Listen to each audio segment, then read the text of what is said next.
Sejak April lalu, aktor pemeran serial hits Tukang Ojek Pengkolan, TOP Tengku Firmansyah, memutuskan menetap di Kanada. Tidak sendiri, ia mengajak istrinya Cindy Fatikasari dan kedua putra mereka. Pasangan aktor dan aktris itu rela tinggalkan Indonesia untuk mendampingi putranya melanjutkan kuliah. Tak hanya tinggalkan tanah air, Tengku Firmansyah dan istrinya yang juga adalah pemeran TOP memutuskan pensiun dari dunia keartisan. Kini profesinya malah menjadi seorang tenaga kerja Indonesia atau TKI. Dengan wajah cemong, Tengku Firmansyah tak gengsi bekerja sebagai tukang las di perusahaan pipa dan besi Edmonton Exchanger. Betapa tidak, walau terkesan bekerja serabutan, mantan presenter MTV Wow ini digaji 600.000 per jam.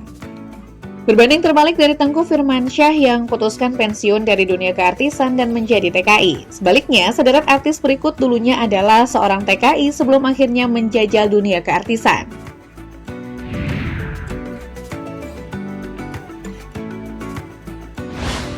Penyanyi dangdut jebolan The Academy 2 Reza Zakaria mengaku pernah menjadi TKI di Arab Saudi.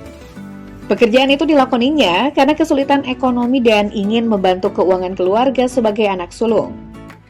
Pada awalnya, pria 35 tahun ini mengaku dirinya dijanjikan untuk menjadi seorang kasir saat nantinya bekerja di Arab Saudi. Namun sesampainya di sana, dia justru dipekerjakan sebagai tukang cuci. Tak hanya dibohongi soal jenis pekerjaan, Reza Zakaria juga mengaku sempat mengalami hal yang tak menyenangkan selama bekerja di negeri petrodolar itu. Dia mengaku pernah disekap oleh sang majikan hingga tak mendapat jatah makan. Pekerjaan saya mengharuskan berhubungan dengan chemical tanpa harus sarung tangan. Saya memilih tidak mau, akhirnya dari situlah saya disekap bahkan disiksa, katanya. Meski mendapat perlakuan tak manusiawi, namun ia selalu memberi kabar pada keluarga di tanah air jika kondisinya baik-baik saja. Semua hak saya diambil, paspor, visa, kemudian untuk uang dan tas saya disita. Saya bisa keluar asal harus ditebus seharga 21 juta rupiah. Karena tak kuat menahan lapar, akhirnya saya kabur dari tempat itu, ucapnya.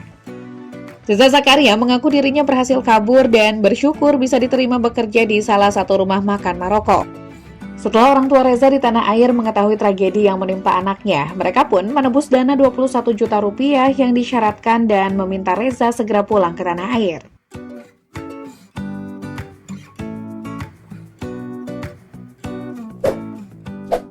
Pelantun keong racun Cinta Penelope ternyata juga memiliki pengalaman bekerja di rumah orang.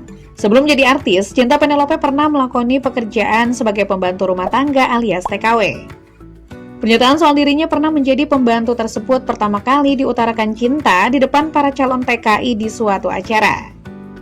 Saat itu ia menjadi pembicara dalam kapasitasnya sebagai duta TKI yang ditunjuk langsung oleh Kementerian Tenaga Kerja dan Transmigrasi atau Kemenaker Trans. Apalagi dirinya mengaku sangat prihatin dengan kondisi TKI saat ini. Penyanyi 40 tahun itu tak malu mengakui masa lalunya yang pernah menjadi pekerja kasar. Sebab tak hanya menjadi ART, ia juga pernah menjadi musisi jalanan hingga jualan kue. Cinta juga mengaku sempat mendapat pengalaman tak menyenangkan selama menjadi pembantu. Ia pernah tak digaji selama beberapa bulan. Beruntung, nasib Cinta berubah berkat ketekunannya. Tak hanya menjadi penyanyi, ia juga turut membintangi sejumlah sinetron hingga film. Sayangnya, selama beberapa tahun belakangan, ia harus berjuang melawan kanker yang menggerogoti tubuhnya.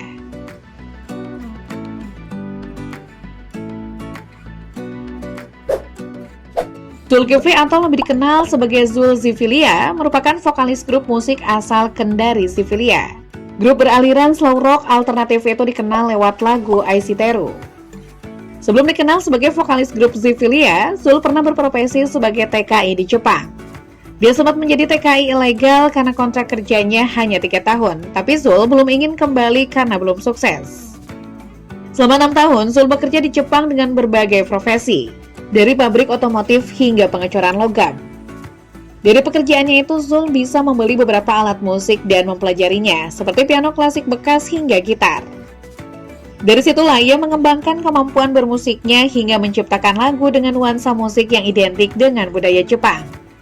Namun sayang, seiring karirnya yang meredup sebagai penyanyi, ia terciduk kasus jaringan bisnis haram psikotropika yang membuatnya harus menjalani hukuman 18 tahun penjara.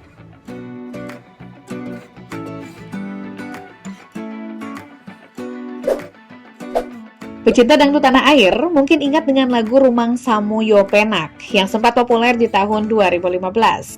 Lagu berbahasa Jawa itu dinyanyikan dengan merdu oleh Prista Apriaristi.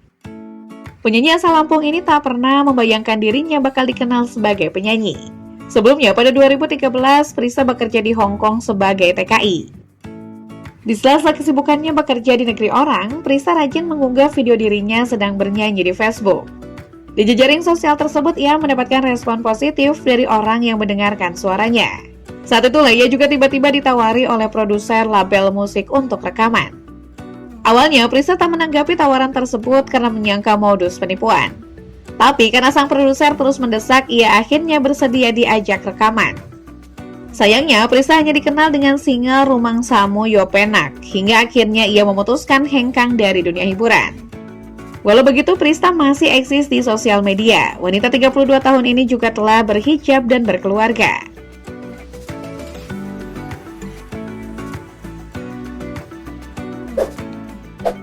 Dari sekian food vlogger tanah air, sosok Farida Nurhan tentu adalah nama yang familiar. Sebelum sukses seperti sekarang, wanita yang akrab disapa Omai tersebut pernah menjalani pekerjaan sebagai seorang TKW. Ketika ditanya alasan menjadi TKW, jawaban yang diberikan oleh Farida sangatlah sederhana, yaitu ingin menjadi orang kaya. Karena dulu ia melihat wanita yang bekerja di luar negeri kerap sukses. Impian itu bahkan sudah diidamkannya sejak masih kecil. Saat itu, ia menganggap seorang TKI memiliki penghasilan melimpah. Farida berharap dengan penghasilan yang didapatkannya, ia bisa membantu ekonomi keluarganya yang terbilang sulit. Saat pertama kali menjadi TKW, Farida Nurhan dalam kondisi memiliki anak berusia 11 bulan. Demi menggenapi mimpinya, ia rela meninggalkan putrinya yang bernama Dias tersebut. Selama menjadi TKW di luar negeri, Farida Nurhan sempat mencicipi banyak jenis pekerjaan. Dari menjaga anjing sampai memotong rumput di kebun yang luas. Sebagai seorang muslimah, Farida Nurhan sempat ragu saat harus mengurus anjing. Namun, mau tidak mau ia harus mengambil pekerjaan tersebut. Sebab ia kadung bertekad kerja di negeri orang untuk menafkahi anak dan keluarga. Setelah 6 bulan awal tidak digaji untuk potongan paspor dan tetek bengek lain, secara rutin Farida Nurhan kemudian mengirim uang ke orang tuanya setiap bulan. Setelah pulang ke tanah air, ia sempat menjadi agen properti yang melatih keterampilannya berbicara, hingga akhirnya memutuskan menjadi seorang food vlogger.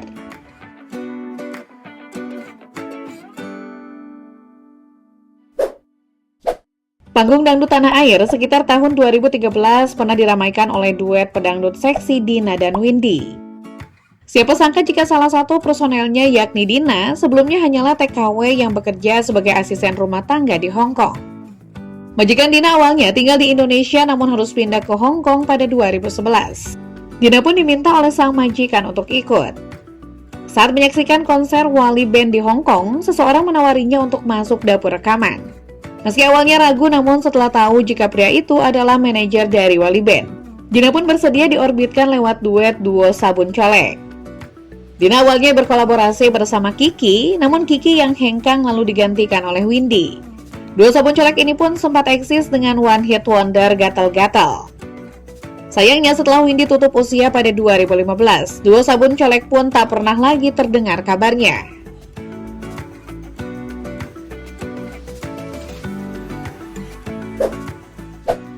Nanda Gita adalah artis cantik yang pernah bermain dalam serial Malam Minggu Miko hingga Emak Ijah Pengen ke Mekah.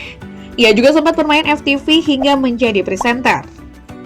Namun di tengah karirnya yang bersinar, ia memutuskan hijrah ke Belanda mengikuti suaminya. Wanita 31 tahun ini pun membagikan pengalamannya bekerja di negeri kincir angin tersebut. Bukan kerja kantoran, Nanda Gita menjajal menjadi TKI sebagai babysitter di Belanda. Nanda Gita mengaku sengaja menjadi TKI babysitter di Belanda untuk menghilangkan kebosanan dan rasa kangen kampung halaman. Karena bahasa Belandanya kurang fasih, ia kemudian bekerja pada keluarga Rusia dan berkomunikasi menggunakan bahasa Inggris. Nanda mengatakan, meski mengurus bayi namun bayaran yang ia dapatkan cukup besar.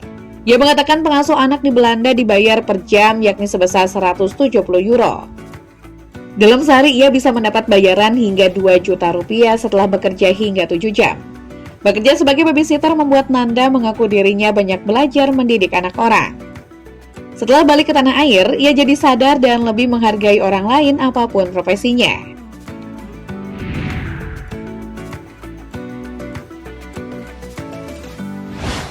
Alur hidup Nanda Gita mungkin mirip dengan Tengku Firmansyah, jadi artis terkenal lalu memilih menjadi TKI. Namun tak seperti pasangan Tengku dan Cindy yang memilih rehat, Nanda tak sepenuhnya pensiun. Ia kini kembali ke tanah air dan melanjutkan karir sebagai YouTuber. Kata Bujangga, hujan emas di negeri orang, hujan batu di negeri sendiri, baik jua di negeri sendiri.